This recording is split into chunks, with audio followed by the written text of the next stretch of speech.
reusable spacecraft called the X-20 Dyna-Soar was created with the intention of entering Earth's orbit and traveling great distances before landing. Both reconnaissance and intercontinental nuclear attack missions could have used it. After decades of study by pioneers in the fields of liquid propeller rocketry and hypersonic flight, notably Germany during World War II, the idea was finally born.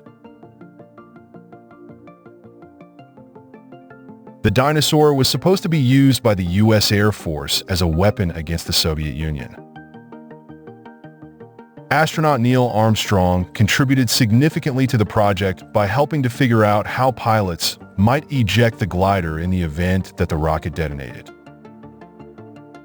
Though it held great potential, politics ultimately brought the project to an end since it lacked a clear military objective. DARPA's secret of X-37, which is circling Earth right now, demonstrates design lessons learned from the X-20. A future when commercial planes may go through the high stratosphere and arrive at the other side of the planet in an hour was envisaged by Austrian rocket engineer Eugene Zanger.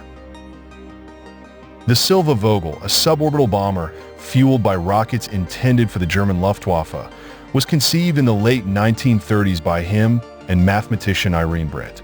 The plane was designed to take off from Germany, strike New York, and descend into the Pacific. Yet it was never developed because to its expense and complexity. The initial space planes were developed as a result of this notion. Following the war, Bell Aircraft Corporation hired German scientists Dernberger and Kraft Erich in the United States. With the purpose of conducting research and reconnaissance, they created the Bummy, a rocket-powered vehicle that launches vertically.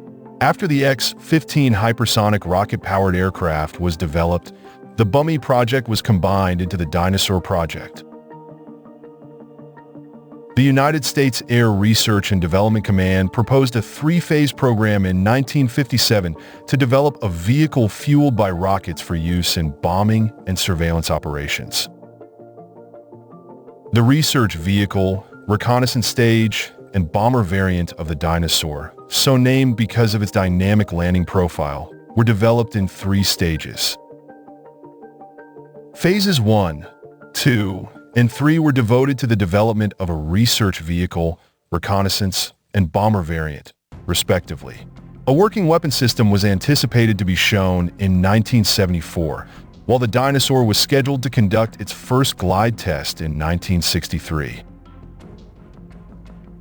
Cape Canaveral in Florida was to be the launch site for the Dyna-Soar. 13 businesses vied for the contract for the Dyna-Soar project in 1958. Bell was a pioneer in the field since it had been working on comparable ideas and research for 6 years. Boeing's idea for a passively chilled building helped them win the contract. The task of building the booster fell to Martin Bell's collaboration. Following the deal, the project's focus switched from military uses to suborbital and hypersonic travel. There was optimism that the Dyna-Soar might drop atomic bombs from low Earth orbit, but the X-20 designations were utilized for testing and experimentation. Bell's suggestion was included into Boeing's Dyna-Soar glider design. Goodyear created retractable wire brush skids so the aircraft could land on any runway, and it was shaped like a spherical to absorb shockwaves during takeoff and landing. It was able to veer off course and land anywhere between Alaska and Ecuador because to its supersonic lift-to-drag ratio. The weight of the design climbed to 8,000 to 11,000 pounds, depending on the arrangement. A bigger launch vehicle was needed to propel the X-20 space capsule, which measured 35 feet in length and 20.8 feet in width. Launching weight for the Dyna-Soar may reach 10,500 pounds. The Titan 1 and 2, which used the same rocket engines as the X-15, were unable to launch the Dyna-Soar because to a number of issues and delays related to the design of a strong booster engine.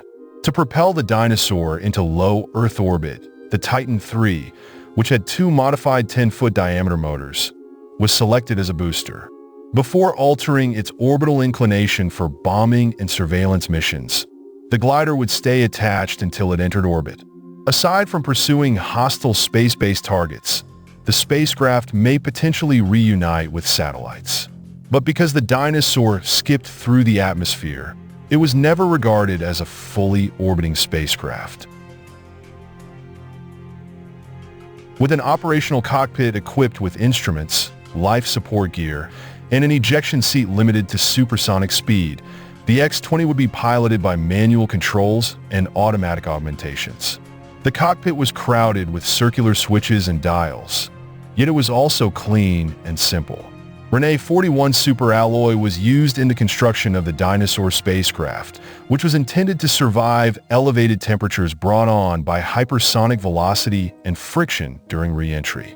Both the nose cap and the wing margins have the potential to reach temperatures of 3,632 and 2,822 degrees Fahrenheit, respectively.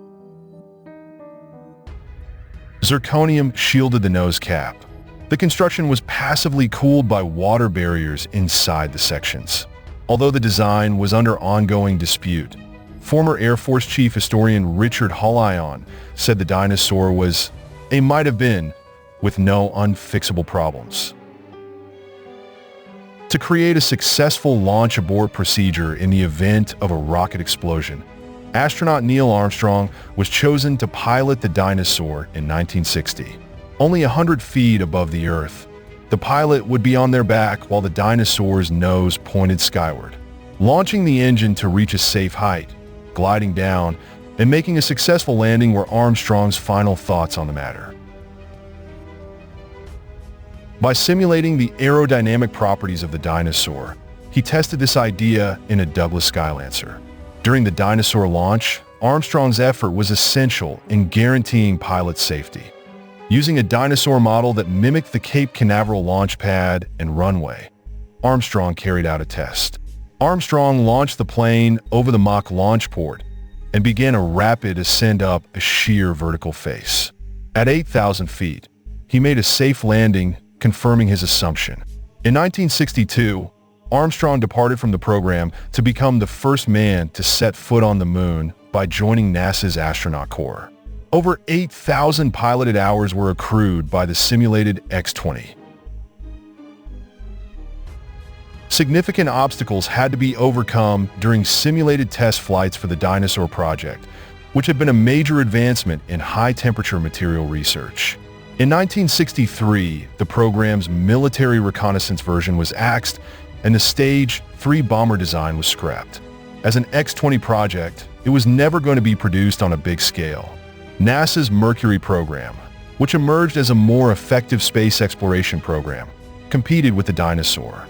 The project was about $400 million over budget when Secretary of Defense Robert McNamara shelved it in December 1963. A manned orbiting laboratory was announced by the Air Force that same day. A 40-day stay for 2 astronauts in a single-use space station was the plan for the new venture. The facility, which investigated space flights, was shut down. Other spacecraft, such as the X-23 and X-24, were also being developed by the Air Force, but design work was put on hold by the Nixon administration. If flown, the Dyna-Soar may have served as a space taxi or supply shuttle. The unmanned X-37 spacecraft launch in 2010 brought the concept of a tiny spacecraft back to life.